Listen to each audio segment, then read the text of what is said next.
সারা জীবন মনে রাখবেন, তিনটা গুণ অর্জন করবেন, দেখবেন দুনিয়ার নাজ নেয়ামত আল্লাহ আপনার কাছে পৌঁছায় দিবে। কয়টা গুণ? তিনটা। সালাসুন ইউদরিকু বিহিন্নাল আবদু রাগাইবাদ দুনিয়া। তিনটা বিষয় যদি মানুষ অর্জন করে, ইউদরিকু বিহিন্নাল আবদু, এই তিনটা জিনিসের মাধ্যমে মানুষ দুনিয়ার সফলতা অর্জন করতে পারবে। কয় গুণ? এক নাম্বার আদ-দুআউ ফির রাখা, সুখের সময় বেশি বেশি আল্লাহরে দোয়া করা। আদ-দুআউ ফির রাখা, সুখের সময় বেশি বেশি দোয়া করা।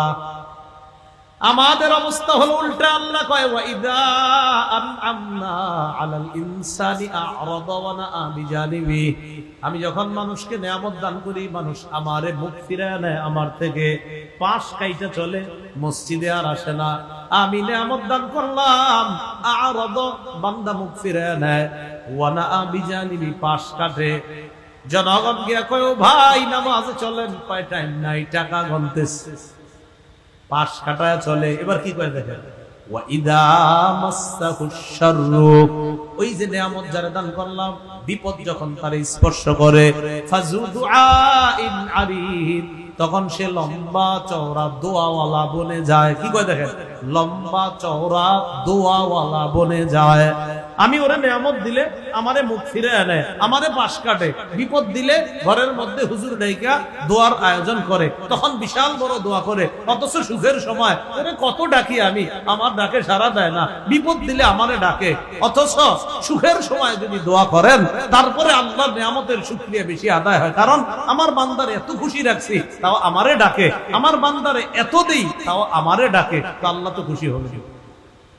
আমার দিকে তাকান তো, এ আমারে কিছু দেয় বা এ আমারে কিছু দেয়, আমরা কত কই ভাই অনেক ভালো মানুষ, জানেন না কত খুশি, একটা উপহার পাঠাইছে আমার জন্য। কি বলি, অনেক ভালো মানুষ, অনেক কিছু করছে আমার জন্য। দুনিয়ার কোন মানুষ কিছু দিলে আমরা এত প্রশংসা করি। রব আমারে আপনারে দুইটা চোখ সুস্থ রাখছে, আরেকজনের একটা চোখ কানা, কেন একবার আপনার মুখ দিয়ে আসে না যে ওর এক চোখ নাই, আমার দুই চোখ আছে? তো রবের নাম কয়বার আপনি কইছেন, অথচ একটা উপহারের কথা 100 বার কইতেছেন। একটু ভাইবেন কথাগুলা। দুনিয়ার মানুষ উপহার দিলে তার নাম 10 বার 20 বার কই আমরা। আমার রব আমারে কোন রকম টাকা পয়সা ছাড়া বাতাস দিল, সারাদিন আলোর মধ্যে রাখলো। আমার রব রাতটা অন্ধকার করছে আরামে ঘুমানোর জন্য, কেন রবের নাম একবার আসলো না মুখ দিয়ে? এটা আল্লাহ বলতেছেন, আমি বান্দারে নিয়ামত দিলে ও আমারে পাশ কাইটা চলে, ও আমারে এড়ায়া চলে। ওরে বিপদে ধরলে তখন ও লম্বা চওড়া দোয়া করে। ওরে আমি সুখে রাখলেও আমারে ডাকে না। দেখছেন কেমনে বলতেছে? সুলাইমান নবী পাখির ভাষা বুঝছে, বুঝার পর কয় আল্লাহ তৌফিক দিয়েন, আমি যেন আপনার নিয়ামতের শুকরিয়া আদায় করতে পারি। নবীর থেকে শিক্ষা, নিয়ামত পাইলে আল্লাহরে আরো বেশি বেশি স্মরণ করা। আল্লাহ আমাদেরকে কথাগুলা বোঝার তৌফিক দান। তিনটা জিনিস বলছিলাম। এক নাম্বার আদ-দুআউ ফির রাখা, সুখের সময় বেশি বেশি দোয়া করা। 2 নাম্বার আস-সাবরু ফিল বালা, বিপদে ধৈর্য ধারণ করা। 3 নাম্বার আর-রিজা বিল কাযা, আল্লাহর ফয়সালায় সন্তুষ্ট থাকা। সুখের সময় দোয়া করা, 2 নাম্বার বিপদে ধৈর্য ধারণ করা, 3 নাম্বার আল্লাহর ফয়সালায় সন্তুষ্ট থাকা। এই 3 গুণ অর্জন করলে দুনিয়ার সমস্ত সফলতা ওই ব্যক্তি অর্জন করতে পারে। পুরা আয়াতটা বুঝে থাকলে বলেন, শুকরিয়া আদায় করব কার? নিয়ামত দেয় কে? এটাই বললেন, রব্বি আউজি'নি আন আশকুরা নি'মাতাকাল্লাতী আন'আমতা আলাইয়া। আল্লাহ আপনি আমারে তৌফিক দেন, আমি যেন আপনার নিয়ামতের শুকরিয়া আদায় করতে পারি। আল্লাতী আন'আমতা আলাইয়া, যে নিয়ামত আপনি আমারে দান করছেন। ওয়া আলা ওয়ালিদাইয়া, যে নিয়ামত আপনি আমার পিতামাতাকে দান করছেন।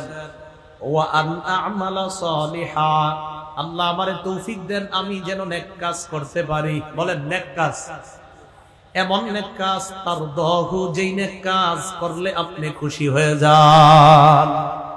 এজন্য আল্লাহরে বলবেন, আল্লাহ এমন ভালো কাজ করার তৌফিক দেন যেই ভালো কাজে আপনি খুশি হন। আল্লাহ এমন ভালো কাজের তৌফিক দেন যেই ভালো কাজে আপনি খুশি হন। মনে থাকবে না ইনশাআল্লাহ? وأدخلني برحمتك في عبادك الصالحين আল্লাহ আপনি আপন রহমতের মাধ্যমে আমাকে আপনার নেককার বান্দাদের ভিতরে প্রবেশ করায়া দিয়েন, অন্তর্ভুক্ত। একজন নবী বলতেছে আল্লাহরে আল্লাহ আপনার নেককার বান্দাদের অন্তর্ভুক্ত আমাকে করে নেন। আচ্ছা একজন নবী যে নেককার, কোনো সন্দেহ আছে আমাদের? অথচ উনিও দোয়া করতেছে আল্লাহ আপনার নেককার বান্দাদের অন্তর্ভুক্ত আমাকে করে নিয়েন। শিখার অনেক কিছু আছে, যে আমরা অনেক কিছু হয়ে গেলে আসলে কিছুই হই নাই, ওরা আল্লাহর কাছে ছোট হয়ে থাকা। নবীজি বলতেছে আল্লাহর রহমত ছাড়া কেউ জান্নাতে যাবে না। সাহাবীরা কয় ওয়ালা আনতা ইয়া রাসূলুল্লাহ, হুজুর আপনিও যাবেন না? নবীজি বলে ওয়ালা আনা ইল্লা আইয়াতাগাম্মাদানি আল্লাহু বিরহমা, আমিও জান্নাতে যেতে পারবো না, আল্লাহর রহমত যদি আমাকে ঢেকে না নিয়ে জান্নাতে না যায় আমিও জান্নাতে যেতে পারবো না। আল্লাহর রহমত লাগবেই জান্নাতে যাওয়ার জন্য।